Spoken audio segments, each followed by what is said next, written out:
Welcome to Burlap Teachers. Enjoy the video. You begin by confirming you're the organizer or have recording permission. That's required. Once confirmed, join the Google Meet on a desktop or Chrome-based browser for full features. Make sure your microphone and camera are working and close unrelated tabs to avoid notifications and privacy leaks. If you plan to capture a presentation, open the file or window you'll present so it's ready. Once done, locate the three-dot menu to access recording controls and proceed to start the recording. You now open the three-dot menu and choose Record Meeting. This starts capturing audio, video, and presented content. While recording, make sure to toggle captions if you want live subtitles, and decide whether to present a specific window or your entire screen. Presenting a window reduces accidental exposure.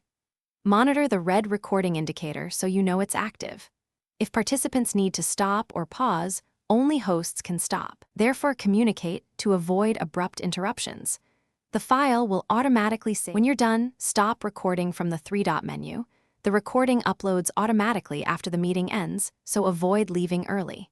You'll receive an email link and find the MP4 in the organizer's drive under Meet Recordings. Share it from Drive with viewers. If the recording doesn't appear, make sure the organizer had recording permission and enough drive storage, and check your spam for the notification. If problems persist, rejoin a test meeting and repeat the steps while confirming account and browser permissions. Thanks for watching. Consider subscribing if this video helped you.